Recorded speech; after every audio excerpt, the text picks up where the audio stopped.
دعا کے آداب: کثرت سے دعا کرتے رہنا، خوشحالی میں بھی بکثرت دعائیں کرتے رہنا، دنیا اور آخرت کی تمام چیزیں اللہ ہی سے مانگنا، قبولیت کا یقین رکھنا، توجہ سے دعا مانگنا، دعا میں حد تجاوزی نہ کرنا، یعنی حد تجاوزی کا مطلب یہ ہے کہ جنت کی طلب میں خاص چیزیں مانگنا، قبولیت دعا میں جلد بازی نہ کرنا، قبولیت سے معنی تمام امور سے پرہیز کرنا،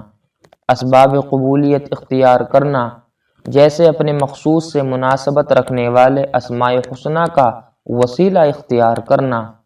قرآن و حدیث میں مذکور دعائیں مانگنا یا کسی نیک عمل کو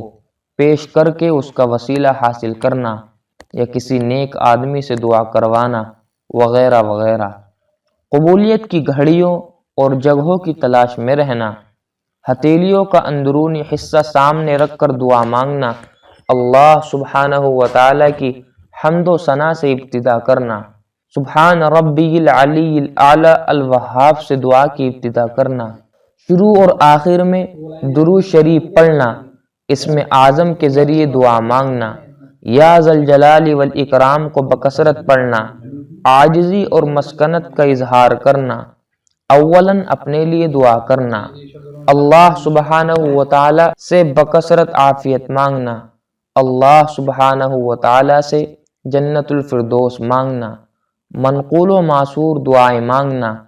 خدام کے لیے درازی عمر اور کثرت مال کی دعا کرنا، دعا میں بتکلف قافیہ بندی نہ کرنا، گناہ یا قطع رحمی کی دعا نہ کرنا، اپنے خلاف یا مال و اولاد کے خلاف بد دعا نہ کرنا، دنیا میں سزا نہ مانگنا، کسی تکلیف کی بنا پر موت کی دعا نہ کرنا، دعا کے آخر میں آمین کہنا، دعا کے آخر میں ہاتھوں کو منہ پر پھیر لینا، چھوٹے بچوں کے سر پر ہاتھ پھیرنا اور ان کے لیے برکت کی دعا کرنا، دوسروں سے دعا کی درخواست کرنا چاہے چھوٹا ہی کیوں نہ ہو۔ اللہ تعالیٰ سے دعا ہے کہ اللہ تعالیٰ ہم سب کو ان تمام باتوں پر عمل کی توفیق عطا فرمائے، آمین۔